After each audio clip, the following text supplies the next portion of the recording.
Hello students, पिछले term पे मैंने आपको नाइट्रोजन साइकिल के बारे में बताया था।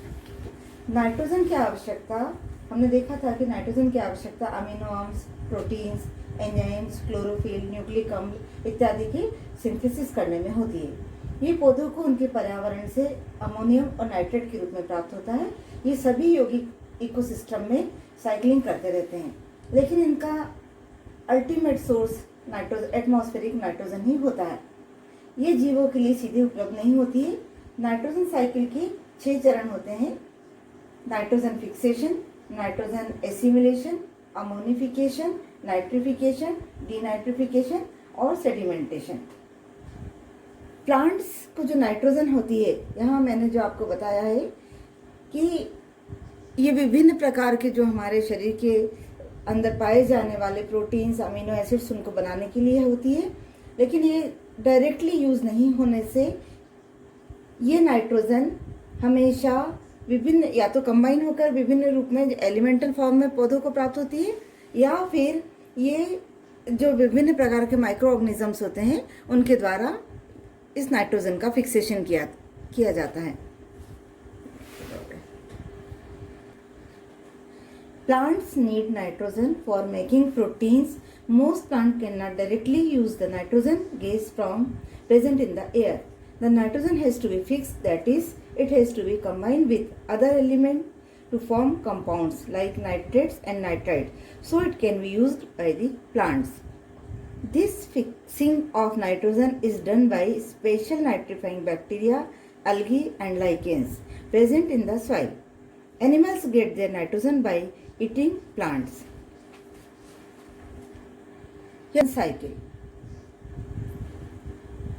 During thunderstorms, the nitrogen and oxygen of the air combines to form oxides of nitrogen. Nitrogenous compound oxides जो रहते हैं वो रेन वाटर में मिक्स होकर नाइट्रिक एसिड बनाते हैं। Mineral salts present in the soil dissolve in the acid to form soluble nitrates.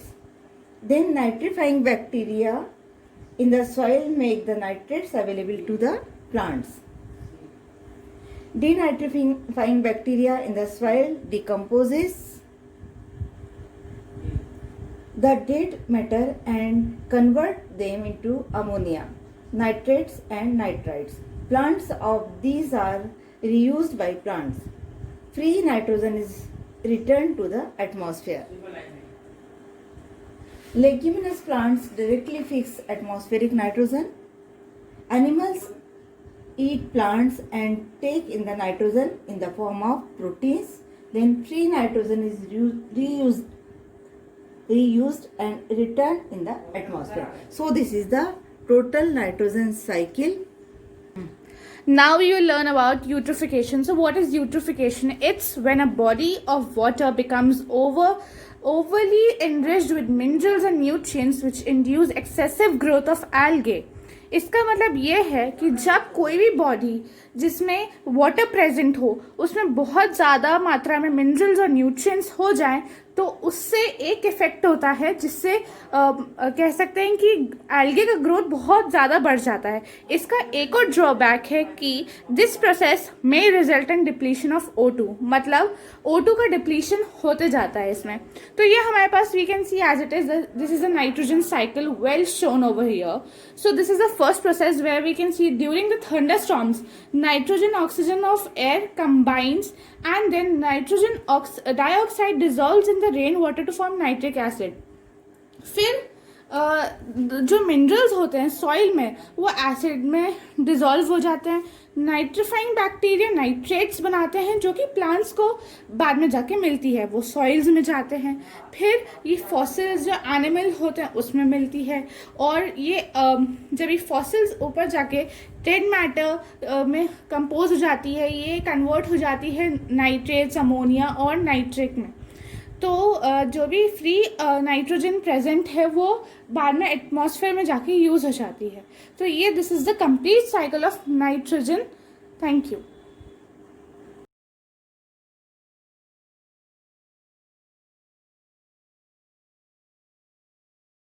एक बार हम फिर से बायोलॉजिकल नाइट्रोजन फिक्सेशन की अलग अलग जो स्टेप्स हैं उनके बारे में हम स्टडी कर लेते हैं। पहली स्टेप हमने देखी थी नाइट्रोजन एसिमिलेशन। इसमें नाइट्रेट सर्वप्रथम अमोनिया के फॉर्म में रिड्यूस्ड होते हैं। अमोनिया ऑर्गेनिक एसिड्स के साथ क्रिया करके अमीनो एसिड्स का निर्माण करती है। अमीनो एसिड्स का उपयोग प्रोटीन्स, एंजाइम्स, क्लोरोफिल और न्यूक्लिक अम्ल के निर्माण में होता है। दूसरी स्टेप हमने देखी थी अमोनिफिकेशन।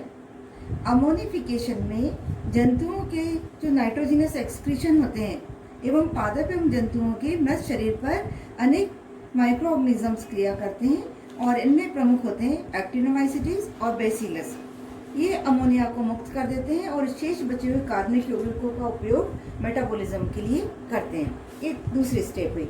यहाँ आप देख रहे हैं प्रोटीन्स पानी के साथ क्रिया करते हैं, इसके बाद अमोनिया मुक्त हो जाती है और इस तरह से ये दूसरी स्टेप हुई। तीसरी स्टेप होती है नाइट्रिफिकेशन। अमोनिया ऑक्सीडाइज्ड होकर नाइट्राइट्स और फिर नाइट्रेट्स का निर्माण करती है।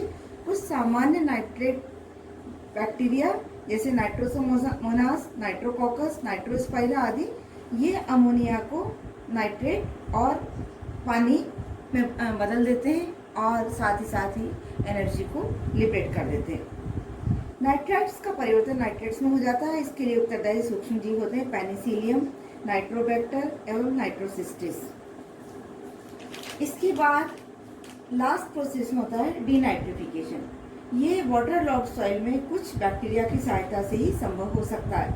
ये जीवाणु हैं थायोबैसिलस डीनाइट्रिफिकेंस, माइक्रोकोकस डीनाइट्रिफिकेंस इत्यादि। ये जीवाणु नाइट्रेट्स को गैसीय नाइट्रोजन में परिवर्तित कर देते हैं जो वायुमंडल में मुक्त हो जाती है। और लास्ट प्रोसेस में हमने देखा था सेडिमेंटेशन। सॉइल में उपस्थित नाइट्रेट्स अनेक प्रक्रियाओं के द्वारा जैसे टॉप सॉइल इरोजन के द्वारा समुद्र में पहुंचते रहते हैं और भूमि पर गहराई में ये सेडिमेंटेशन के रूप में जमा होते जाते हैं। तो इस तरह से हमने पूरा नाइट्रोजन फिक्सेशन 2 चक्रों में देखा था। एक होता है एबायोलॉजिकल और दूसरा होता है बायोलॉजिकल। यहाँ पर हमने यूट्रिफिकेशन भी देखा, क्योंकि जब ज़्यादा नाइट्रोजन या मिनरल्स पानी में पहुँच जाते हैं तो उनके कारण यूट्रिफिकेशन की प्रोसेस भी हो जाती है। सो this is all about the biological and non-biological nitrogen fixation. बोलना बस।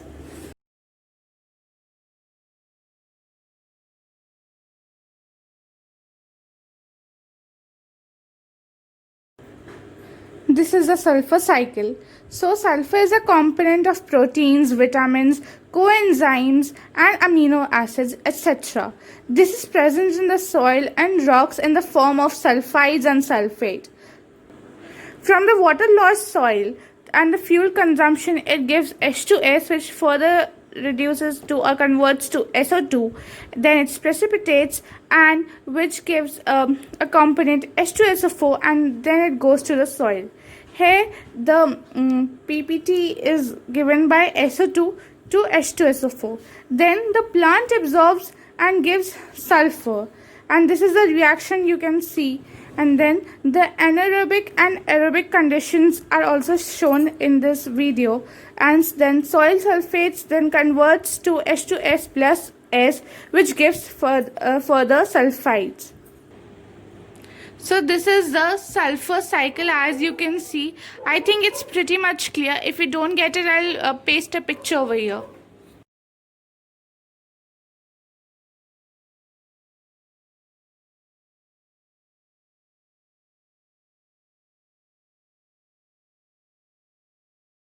So as we can see here, this is the phosphorus cycle.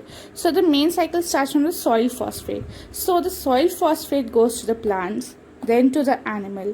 From plants also we can reach up to man, and from man it goes to the sea, and from plants it can go to animal and it gives the residue. So after giving a residue, it performs a biological activity on residue and soil, and so does the rocks and deposits too. And this residue results in the biological activity on the residue present. Plants and animals get the phosphate from the environment.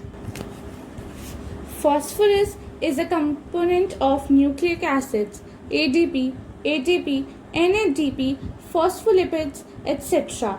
It occurs in soil as rock phosphate, apatite or calcium phosphate, iron phosphate or aluminium phosphate too. Phosphorus, along with many other mineral elements, reaches the oceans and settles down as a sediment. A good proportion of the phosphorus leaches down to deep layers of soil. In this way, major proportion of phosphate becomes lost to this cycle by physical processes such as sedimentation and leaching. Biological processes such as formation of teeth and bones also keep the phosphorus locked up for a long period of time. If you don't get this cycle properly, I'll surely paste a pic in which you can get the cycle very clear.